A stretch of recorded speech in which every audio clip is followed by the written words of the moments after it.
I think the biggest thing was, I lost a friend last Saturday at Mexico, so played with a heavy heart. Maybe that was the difference. Congratulations, Paul.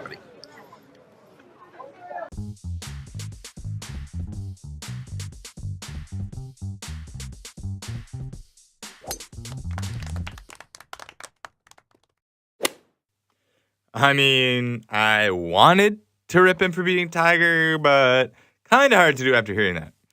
No, seriously. Good for Paul. That was a ridiculously entertaining final round. That was a good tournament.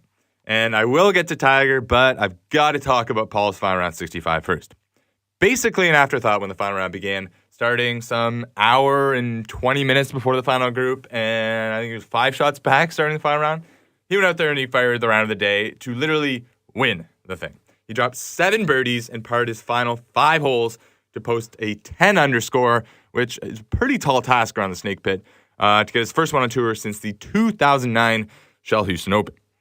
The 40-year-old Englishman had 23 top 5 finishes on tour since that win before, and now that he's decided to reclaim his European Tour membership, he's a good bet to be on Thomas Bjorn's European Ryder Cup team later this year. Even Paul himself got a little caught up with the Tiger Mania, though, saying on Saturday that if he isn't able to win, he hopes Tiger can get it done. Could have just dropped a few strokes down the stretch there, Paul. Just saying. Anyways, upon beating him, Casey confirmed to the media he will be looking into getting a framed photo of the leaderboard showing his name atop Tiger's. I would do the exact same thing. There was one funny moment with Paul down the stretch. It involved him and his caddy, the aptly nicknamed Johnny Longsocks. Not too hard to figure out why that is. Anywho, coming down the stretch on Sunday, Johnny put on display that it's not just the players that get nervous. Clearly, it's the caddies as well. The par 3 17th, the second last hole of the entire event, Casey's got the lead. Casey tells the story as basically, for some reason, McLaren gave me 260 yards to the pin, but said, land at 180. The alarm bells kind of went off in Casey's head. It didn't really add up. I can't figure out how he got 26 yards between the front and the pin, Casey said, but we figured it out. McLaren, as it turns out, he had incorrectly marked Sunday's hole location at number 17, which it was 12 paces on and 4 paces from the left edge. But after consulting with either of the yardage books, they figured it out. Paul made par, blah, blah, blah. But as European Tour player Simon Kahn put it, brilliant interaction between Casey and Johnny Mick on 17, followed by the most English oh shit ever. Okay, we all know what the real story was this weekend. Tiger. By now we all know he finished second, but what a day, what a week. For Tiger to be in the thick of things this soon, I mean, I couldn't be more excited for the Masters. It's a few weeks away. I'm already jacked. I thought this week coming up at Bay Hill, that would be the week when I was going to go all in on Tiger. That was going to be the week he really got into contention. But hey, he surprised me, and I am very happy that he did so. Sure, the final day may not have gone perfectly. He did start with a birdie to nab an early share of the lead, but yeah, he was unable to dial in his approach shots like he did over the first 3 days, and he couldn't really seem to get a putt to drop. He made 2 birdies on the day, 1 bogey, 15 pars for a final round 70. But, I mean, the entire golfing world was in on this. Everyone was watching. And there were some moments. Let's be real. Saturday, those birdies, that chip in. But Sunday, the second I saw Tiger walking that putting green in that fitted, blood red shirt, the adrenaline was pumping. After that birdie on one, I was standing in disbelief. Like, is this going to happen? Sure, there may not have been anything massive until the 17th green, but I do recall there were a few moments. His tee shot on the par 3 8th, that was to like 10 feet. And then he hits the putt, he starts walking it in. I've never seen Tiger start walking a putt in and it doesn't go in. Hey, that one shot was all he needed. Then the par 5 15th, he hits that chip. It's rolling right. It's right in the heart. And it just stops inches before going in. That's 2 strokes right there. So, hey. And then just when you thought he was out of it, 2 strokes down, 2 holes to go. He's got a 45-footer for birdie. All right, let's wrap it up. Nope.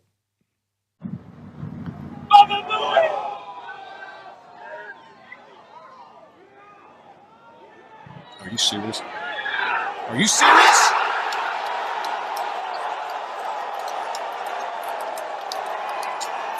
There's a little of that old tiger magic. And a little rabbit out of the hat, Raj. Yeah. Nice little smile. A wry little smile there. Still get chills just thinking about that, seeing that. I'm going to remember that one for a while. That was incredible. We all had hope for one more miracle birdie putt, and he gave himself a shot, but the putt ran up a little bit short. Still, though, whew, what a week. What a week.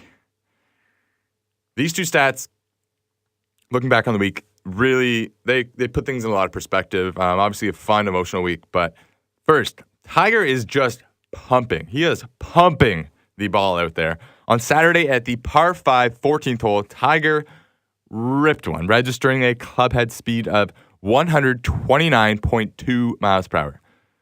Sounds fast, right? It's the fastest swing recorded by anyone on the PGA Tour this season. Anyone. The guy's 42 years old. And one more ridiculous stat. This is more of a all-encompassing big stat. Jordan Spieth was paired with Tiger the first 2 rounds. Well, he missed the cut, unfortunately. Just, couldn't hack it playing with Tiger. Just kidding. He missed the cut, making it the 19th time Jordan Spieth has failed to make it to the weekend as a pro. Jordan Spieth's 24 years old. You know how many times Tiger has missed the cut? His whole career as a pro? Injuries and all, struggling, all of this stuff. His whole career. 42 years old. 17 times on the PGA Tour. So Jordan Spieth, a 24-year-old, has missed more cuts. A 24-year-old that is, everyone's saying, the next Tiger, blah, blah, blah, blah, blah. He's already missed more cuts than Tiger has made in his entire career. Sometimes we forget just how ridiculous Tiger Woods was, and potentially still could be. That one right there, that sums it up. There were a few other storylines too, not just Casey and Tiger, although these sort of involve Tiger as well. But I digress. The ratings, as one may surmise, they were massive this weekend. Just massive. If anyone was wondering, you're an idiot. But if anyone was wondering, Tiger still is the needle for golf. Third round coverage on Saturday of the event by NBC delivered a 3.26 overnight rating, the highest third round on any broadcast network since the 2006 WGC Bridgestone Invitational. The final round had a 5.1 overnight rating on NBC, the highest non-major PGA Tour broadcast since the 2013 Players' Championship. It beat every PGA Championship since 2014, every U.S. Open telecast since 2013, and every British Open telecast since 2000. Insane. What's this weekend going to do? And those who didn't watch on TV, they got their fix elsewhere. On Saturday, nearly 5.5 million minutes were streamed on Golf Channel and NBC Sports digital networks, up more than 600% compared to the Saturday of the same event last year. The Valspar saw 27.2 million minutes streamed across Golf Channel and NBC Sports digital platforms, which made it the most streamed PGA Tour event for the network, according to Adobe Analytics. On-site business at the Valspar was also robust, including 150,000 tickets sold, up from 112,000 last year when Woods wasn't playing. And one more thing, usually Masters Day badges at this time, they're selling for around an average of $1,100 a day. A lot of money.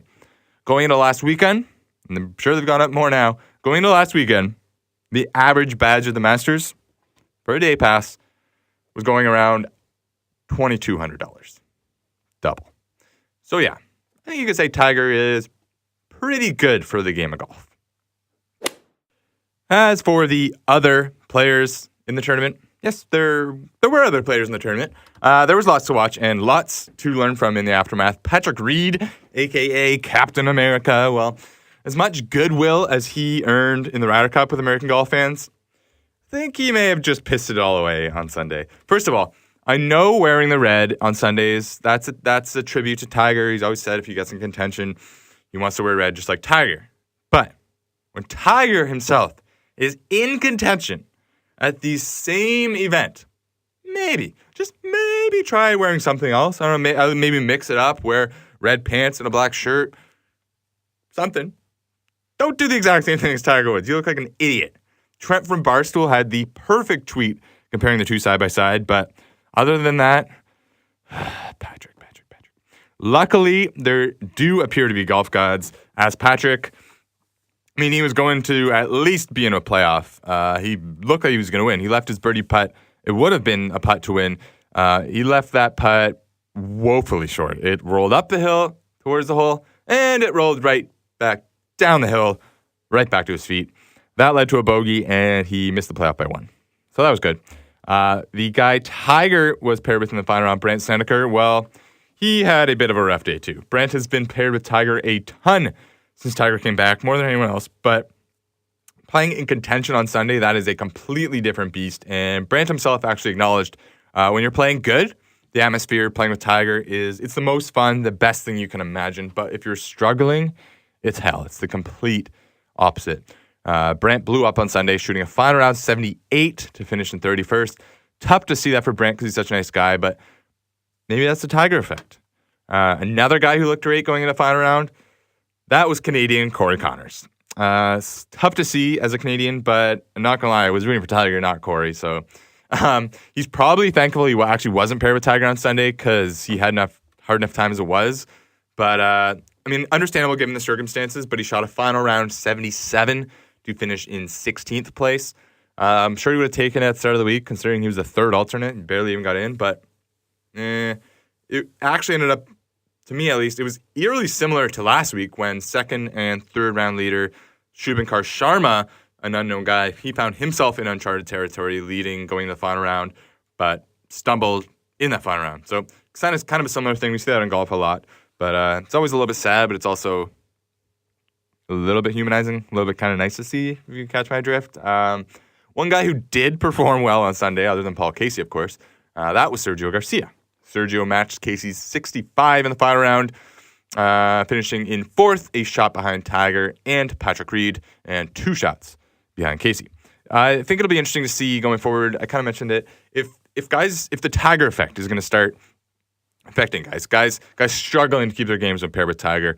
We used to see it all the time. There's a million distractions. It's not just a normal round of golf. I mean, looking at it from the outside, you can say, okay, just hit your shots. But there's so much more going on inside the ropes, outside the ropes. Everything is going on when you're playing with Tiger. So it'll be definitely, for me and the rest of the golf world, it's going to be interesting to see if that Tiger effect starts to take hold again going forward.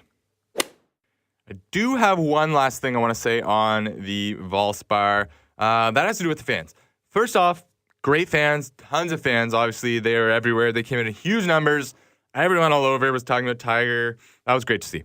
What started to piss me off, though, it wasn't just one time. It slowly ate at me all week.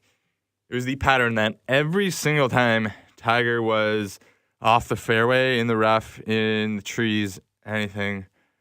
I understand you want to take a picture. Tiger hasn't really been around the social media age, so we all want our piece of Tiger, but do what Marcus Stroman did. Take a picture of Tiger walking by. Take a picture of him walking towards you, walking away from you. Capture the fact that you were right near the GOAT, Tiger Woods. But then when he goes to hit a shot, watch the damn shot. There were countless times. The biggest one that comes to mind is he had that shot up against a tree. It looked like when he hit it, either messed up his hand or the club. Turns out he was okay. But literally everyone, there's got to be like a couple hundred people standing around. Everyone's just watching through their screen. Like, oh no, this is cool. I'm going to send this to my friends. I understand you have the best golfer of all time in front of you. You want to get that photo. He's hitting a ridiculous shot. Regardless, the best golfer of all time is hitting a shot in front of you. Don't you want to see the ball flight? Don't you want to see the impact? Like, don't you want to just see Tiger Woods hitting that shot instead of watching it through this 5-inch screen and you can just do that anytime watching on your TV? Yeah. I know I'm an old man right now shaking my fist at a cloud. That's what it sounds like. But damn, put the damn phone away and watch the shot with your eyes. Gets me every time. Okay, and one final thing on Tiger, for now at least. By the time you're hearing this, it should be official. Tiger Woods and Ernie Els will be named captains for the 2019 President's Cup, which will be held at Royal Melbourne in Australia. You may remember these two having by far, the best moment in President's Cup history, squaring off in a playoff in South Africa after the matches came to a tie, eventually resulting in the two teams splitting the cup. It was a little bit contemporaneous.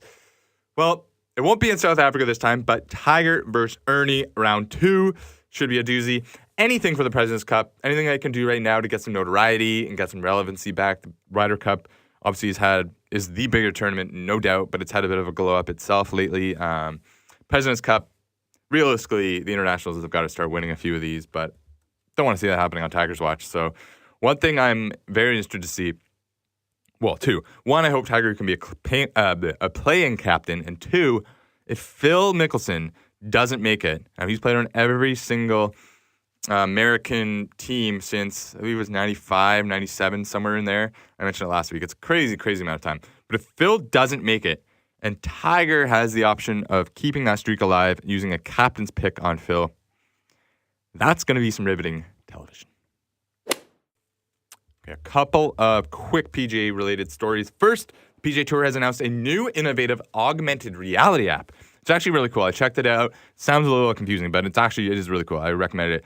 Basically, and bear with me, users will, for the first time, be able to actually see how steep a downhill shot is, the depth the player sees while debating about carrying a water hazard, and more. It's pretty simple. Users select a hole, you find a horizontal surface, so a table or a desk, and via your iPhone or your iPad, you can follow along with a shot trail of your favorite PGA Tour player. It's like a 3D shot trail. It's kind of like Shot Tracker, but 3D, a little more innovative. Starts this week at the Arnold Palmer Invitational. The featured hole will be the par 5 6th, while fans can go back to the par 3 7th at Pebble Beach to review shot trails from this year's AT&T Pebble Beach Pro-Am. The Players' Championship will feature TPC Sawgrass's iconic 3-hole closing stretch. That'll be really cool. Obviously, that includes the par 3 17th Island Green. That'll be live and in augmented reality. While at the Tour Championship, East Lake Golf Club's final hole will be highlighted. The Tour is excitedly planning to add more holes from other tournaments leading up to the Tour Championship, with the ultimate plan to feature at least one hole at every tournament on the schedule. Pretty cool stuff. And one last thing on the PGA Tour, they announced some final tweaks to the rules of golf, and I can hear you checking out, so I'll keep it quick. Last March, several proposed changes were released within the USGA and R&A, asking for feedback from the golf community. They have that feedback now, and the majority of those proposed rules made the final version, but there were a few tweaks or little changes. So here are the most significant ones. Dropping procedures. Now, when you take a drop, golfers would drop from knee height. That's a key change because the proposed rules released in 2017 suggested dropping from any height. That seems to make sense. Otherwise, you can just basically put the ball wherever you want it. Measuring in taking relief. The golfer's relief area will be measured by using the longest club in his or her bag other than a putter to measure 1 club length or 2 club lengths. The proposed rule was a 20-inch or 80-inch standard measurement, so that's just a lot easier. Who knows what 80 inches is.